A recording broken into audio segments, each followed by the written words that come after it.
Welcome to GoodKnit Kisses, Techniques and Tutorials. Hi, I'm Kristen. We're teaching techniques and tutorials at GoodKnit Kisses to help keep you in stitches. Today's clip is from a longer video, a longer tutorial that is a pattern. We are going to shorten it down for you today, so click on the link in the description below if you'd like more information or that full video tutorial. All right, let's begin.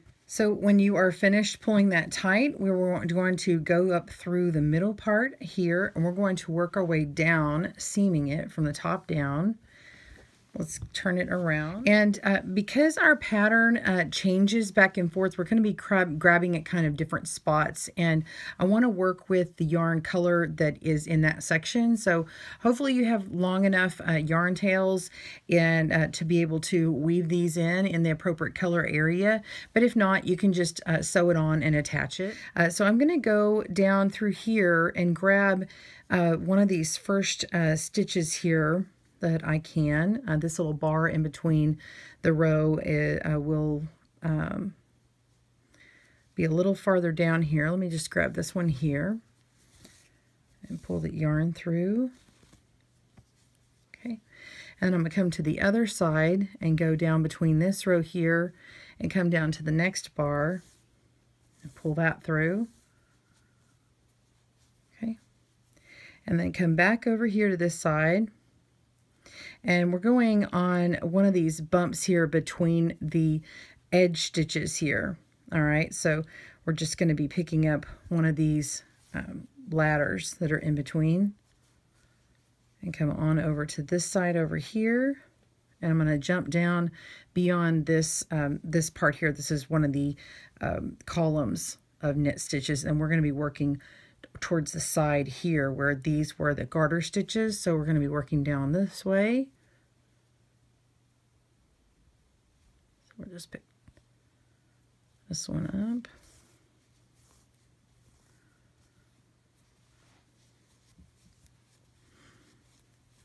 And then we come back onto this other side over here and pick up this purl bump stitch.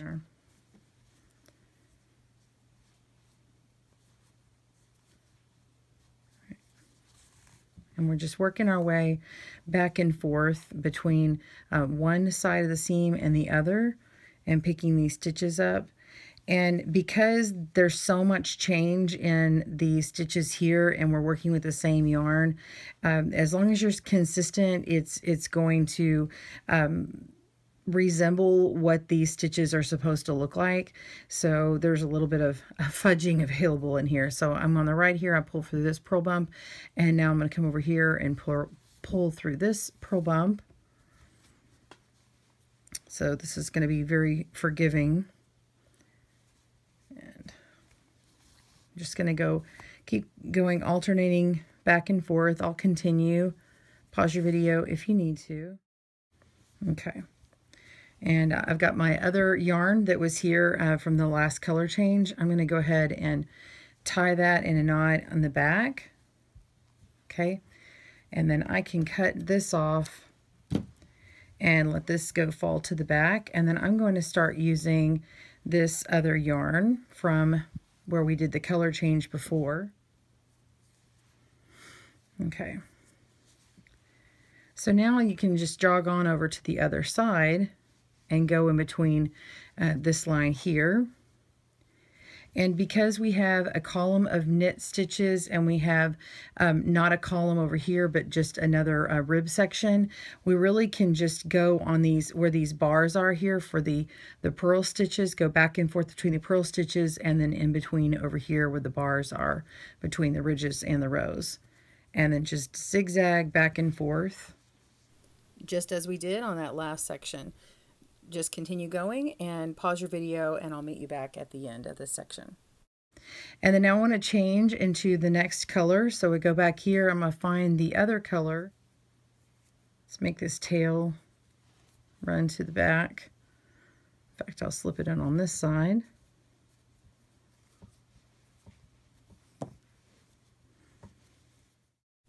And then we're just going to tie a knot in the back, a square knot, so it's secure. You can cut it off or you can weave it in later.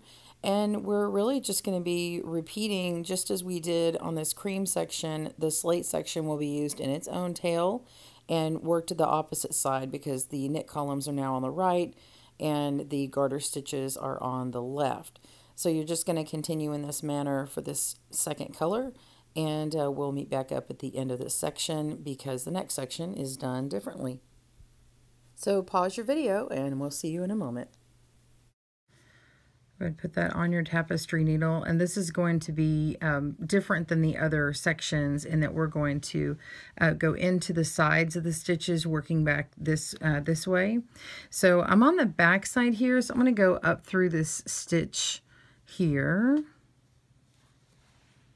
All right, so you've got these knit columns, all right, and they have some V stitches that are facing this direction on both of them. I want to go into the right column on this side. All right, so approach from the right and then come out towards the left, and then I want to pick up the left side column of this row here. So I'm going to go to the same from the same direction. Okay, I'm not whipping around the stitch, and I draw them up together, and it's going to put that stitch together to make a new V. And now I'm going to go back the other direction through the next stitch down, that little V here, and then come down from the last one I did here and go up. And remember, we're going to the right side, so we're going to go from the far side to the far side, and then from the far side to the far side. So we're going to go shoot all the way across here, okay, and then pick up the next one down, and then all the way onto the other side of that knit stitch, pull that through. You can kind of pull it and see how it's starting to make a new column here. All right, go down to the next stitch down and over across, making sure they line up, and just continue all the way down.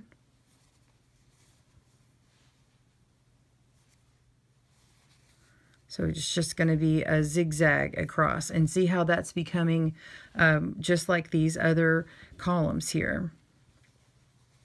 Just continue weaving back and forth as we have been. Pause your video and I'll meet you back at the end of this column here. I'm going to just finish off that and close that gap so I can go through this stitch here on the very end. It has two of them. Go in there, and I can come back around and complete that little stitch here, and then I can go through and to the back. All right, and then that draws that up, and then on the inside we can just weave in these tails, and then you'll be done with this hat. Thanks for joining me on GoodKnit Kisses technique tutorials. Be sure to subscribe and also comment down below and tell me what techniques and stitches that you would like to see. Have a great day, and happy knit and crochet.